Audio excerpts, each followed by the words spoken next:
So welcome you to today's webinar. Myself, Jagruti from Opportune Technologies. As all you are aware that we are Opportune Technologies Private Limited, and we provide cloud-based and end-to-end HR solution, which is used by over 300 plus clients and 3 lakhs plus users across India.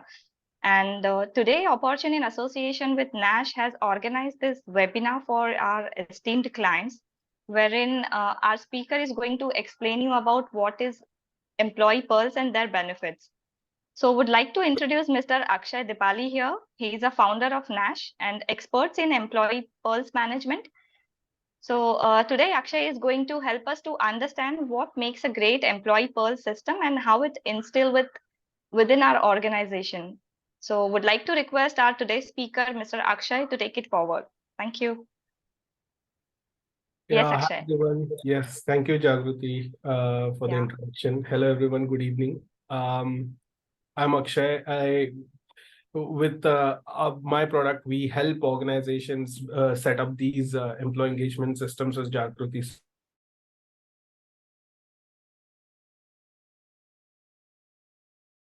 How you can set it up within your organization, and what are the steps that are needed, and how you can benefit from it. So let me quickly share my screen.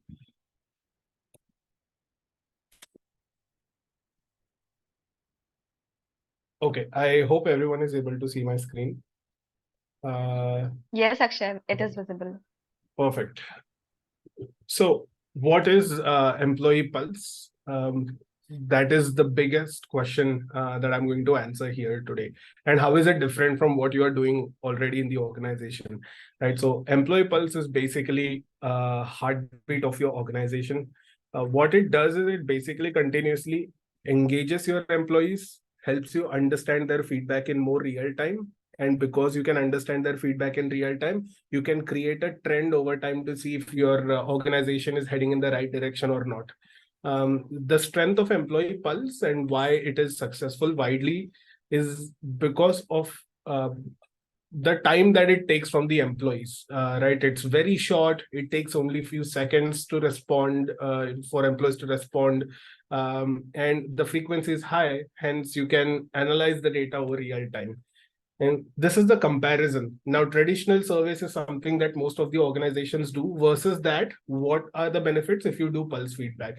So if you look at the very first point, traditional surveys happen once or twice a year. Most of the organizations run these employee satisfaction surveys yearly or half yearly, whereas the pulse feedback is continuous. Traditional surveys have anywhere between 30 to 80 questions, which is generic. It may go up or down based on the industry you are in, how many number of employees do you have. But then if you really think about how Pulse works, if you ask even 2 or 3 questions each week, you are asking close to 150 questions a year, which is a 400% jump in gathering data points and feedback from the employees. Traditional surveys, how do you usually do it? You usually use Google Forms, SurveyMonkey, or things like that. And it is completely one-way communication because the questions are being asked and the employees are supposed to answer them. And really the only way the employees can answer them is by clicking on buttons, the options between strongly disagree to strongly agree. It feels more like an interrogation. What we want is a conversation. So pulse feedback enables that conversation. It fosters two-way communication. And the best part is that if you look at traditional surveys, all of these are, objective questions. And then last 1 or 2 questions are open-ended generic questions like give us your feedback, things like that. Whereas pulse feedback has a lot of open-ended questions. So people have a platform to speak about their challenges, easily and freely. Again, one last differentiation is survey fatigue. When you ask 30 to 80 questions every time people sit down to answer it, you're asking 15-20 minutes of their time, and that causes survey fatigue. And if you ask the same questions on top of that every time, it causes survey fatigue even further.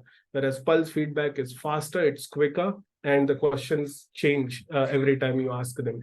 So let me get into how we can build this, right? So we start by building a story, not an event. What I mean by this is, imagine watching a movie. When do you really engage yourself in watching a movie? That is whenever the movie has a great story, it has great characters, right? It's a genre that you like. These are the elements of a good movie. But what if I just take a random 2-minute scene of a movie or an event and just show it to you without any context? You will not understand it. You will not be interested in it, and it doesn't make any sense, right? And yet, this is what most of the organizations do when they think that they are conducting a survey. It's what they're really doing is an event. They're not engaging people by building any context or story around it. And that's why people feel disconnected. They don't feel the need to take part in employee engagement surveys at all. But once you build a story, the engagement goes up. And once you make it a conversation and not an interrogation, human interaction happens. And that's exactly what we are aiming for. So let's build a story, right? What are the three main components of story? Content, obviously, the story and itself, that's the biggest component, right? The second is genre. If you think about movies, there is comedy, action, adventure, horror. In our scenario, it is the company values, the values that your organization holds. And then finally, characters. No good story is complete without good characters. In our situation, these characters are employees and the management. So let's start with content, right? Since that is the first and the most important piece. There are some do's and don'ts that I'm going to walk you through. So this will help you understand or nudge you in the right direction as to how you should create questions, what kind of questions you would ask. And so very first thing, do not conduct annual or biannual surveys. That's just waste of your time and efforts and energy, and it will not be as efficient. Rather, create a continuous feedback, that fosters two-way communication. This is something that I'm re-emphasizing again, right? The other thing is, don't ask generic questions like, are you happy working with us, or give us your feedback. These are too generic, right?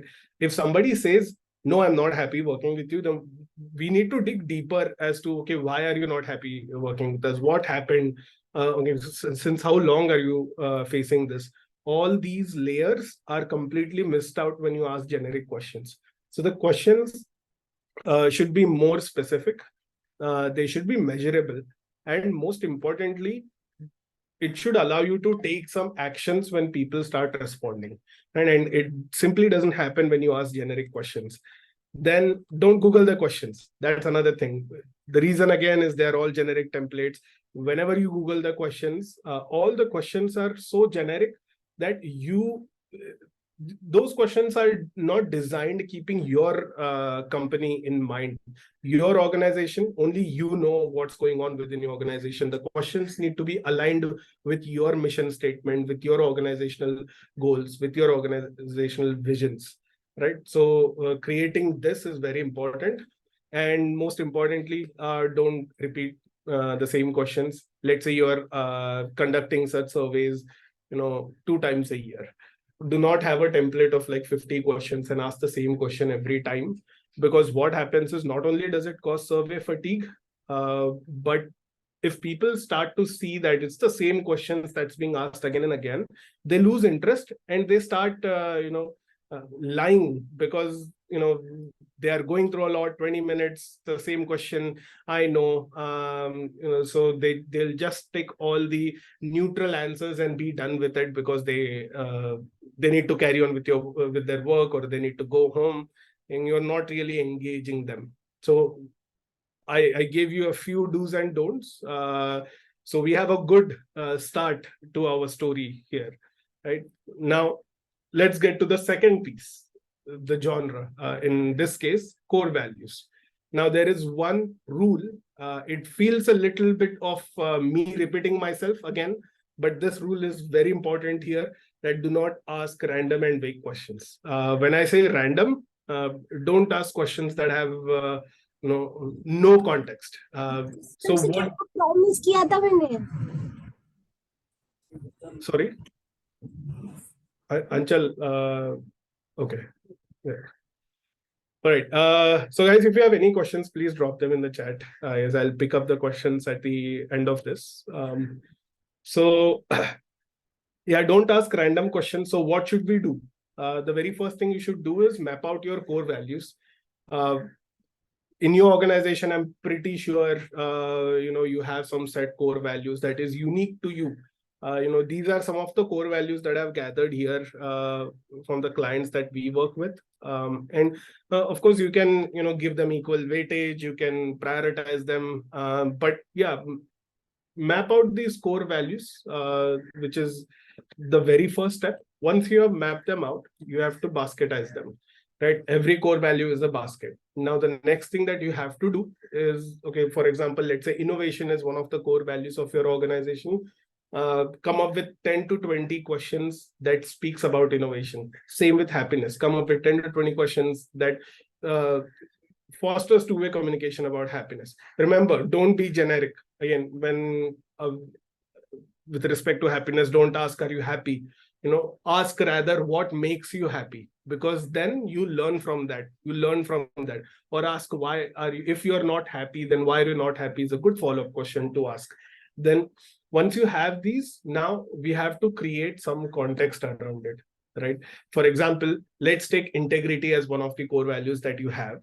What does integrity really mean? Integrity is really subjective, and it's very difficult to understand what integrity is for various people.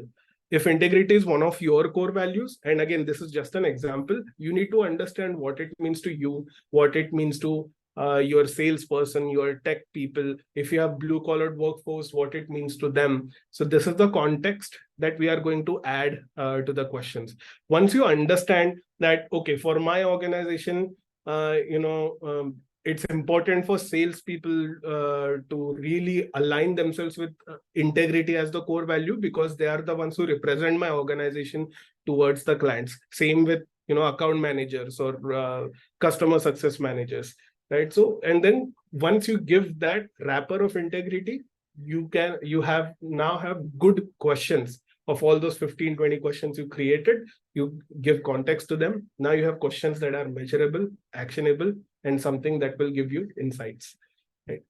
That takes us to the final component, the characters, right? And again, no story is complete without good characters. So every organization has two set of characters, managers and employees, right? And the big challenge here is to keep them aligned, to keep both of them in the same page, because of course they are part of the same story, they're part of the same movie, but then the disconnect between them is really high. And to bridge that gap, it's very important that you align them, and that's exactly what those questions do. Once you have the questions right, you have done 60% of the work, because now you're not asking random questions, you're not asking vague questions, you're asking questions that aligns your people, the management and the employees, to those values. When you align the questions, you align your accountability. When you align your accountability, you align the output that comes in. And this is something that slowly, it takes time, but this is something that you can build slowly. And once you have all these three things in sync, you have a solid feedback mechanism, content, core values, and characters. So let me reiterate, what is content? Content is asking more specific questions, asking the right questions, not generalizing, not being vague or random, but asking questions that bring out more, actionable insights. The second is these questions that you come up should align with your values. Once you have them aligned with values that are relevant to your organization, once you have them aligned with your values, you can move on to the next step, that is characters, giving context. Because once you do that, now you are bringing all of them to the same page. Your vision, your mission, your employees, your managers, all of them are on the same page, right? Now, even though this is the hardest part, there is one more important step you need to take. What happens is when you start, if you have come to this step successfully, you have built all the questions, you have set it in motion, there is something that happens that's really beautiful. That is real-time feedback. When it starts rolling in, it also leads to real-time resolution.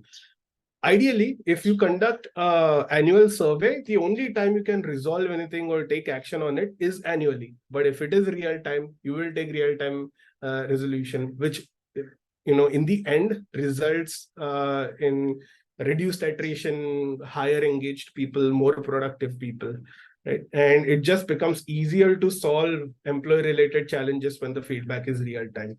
Now, there are three ways to solve employee related challenges. The first way is resolve after horizon. What that means is you have no systems in place. You only solve problems as they come to you, right? So if someone comes to you with a problem, only then you're like, okay, let's solve this, retain you. And this is very unorganized and chaotic. The other thing to organize this is employee ticketing system. There are a couple of them out in the market. Now, this is in a more organized way, but this is resource heavy. And this is time heavy, because for employees to create a ticket, they have to go from there, they have to they have to adapt to their platform, then they have to start a ticket, they have to give a description. There is a lot of work there, and then it is resource heavy from your end also, because you need someone dedicated to actually go through all this and then resolve it. And the third piece is automation. We live in the age of AI. You are seeing what AI can do rapidly. Last 2 years, a lot of things has changed. So why not leverage AI? There are many ways you can leverage AI, and that's a very big conversation. We can maybe have another webinar for that. But you can let AI do a chunk of automation for you. This is a lot more cheaper compared to purchasing expensive ticketing system, or doing it in a chaotic and unorganized way, right? And there is no resource dedicated that's needed, right? And the best part is once you close the feedback loop with one of these, you have a feedback mechanism in place, then you have a resolution system in place, and this is a cyclical process. Once you close the feedback loop, you have a foundation to create culture in your head. And this is what a story is. Story is basically small events woven together to form something that is beautiful, to form something that people engage in, to form something people find their own purpose in the mission and the vision of the organization. And that alignment is something that a lot of organizations miss, right? So this is it. Thank you so much. And quickly, I would like to also tell you that if this is something that interests you, you can reach out to Jagruti or anyone from Opportune, because leveraging AI, identifying and resolving challenges is something that we already do. But if not, then this should definitely come handy, because all the things that I've shown you is something that we have learned after looking at thousands of employees, different culture from different industries. Yeah. So thank you so much for listening to me. I'm now open for Q&A. Thank you, Jagruti. Yeah, thank you, Akshay. Actually, thanks a lot for this wonderful session. Like, it is very informative, and I hope participants has also gained a lot of knowledge out of it. So yes, would like to thank you all participants for their time and participation. If anybody has a question, please feel free to ask.